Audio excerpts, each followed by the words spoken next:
Hi everyone, Jerrel from Sungran here, developer of the Silver Falls games. Checking in to let you know how I'm going. I'm currently enjoying the outdoors in California, and I'm working on some new instruments which I will be using for the upcoming Silver Falls soundtracks. I haven't started on the primary work for the Face Taker soundtrack yet. I started composing the main theme, but I haven't done the final recording yet because I want to wait until I finish building these new instruments. So, one such instrument will be an octave mandolin banjo. It plays an octave lower than a banjo mandolin. I'm using this gold tone octajo neck, which I think was rough marketing. I think people didn't really like the name of it. I was able to get a neck, and it will play an octave lower than a banjo mandolin. So I'm just finishing this up tonight. Looking forward to getting that all finished. There's a couple other instruments, but really a really cool one that I've got here. I got to be careful picking this up. It's a real antique from the 1800s here. This is a harpa-like zither. It's cracked pretty badly, as you can see here. So I'll be doing some restoration work on this, and I have a couple other zithers that I'll be using as well. I'm grateful for everyone enjoying the Silver Falls games, and especially enjoying the soundtracks. And I want to make sure that every soundtrack for each upcoming game is interesting and unique in its own way. And to do that, I generally build or customize and restore different instruments so I can ensure every game has a different texture to the soundtrack and it's interesting and unique.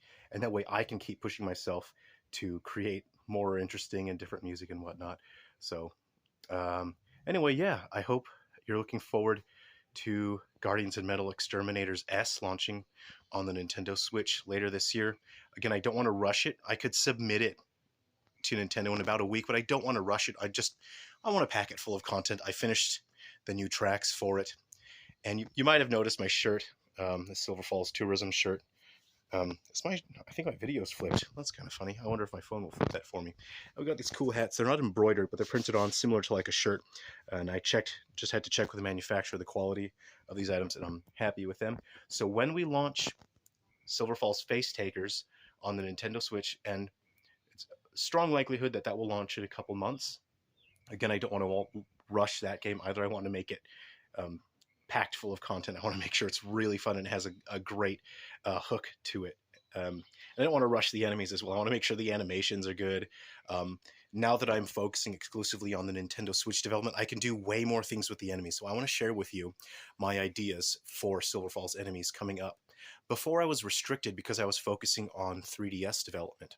There's a limit to really what I could do with the enemies, but enemies will be more engaging and interesting mechanically moving forward because I have a lot of weird and creepy ideas for enemies.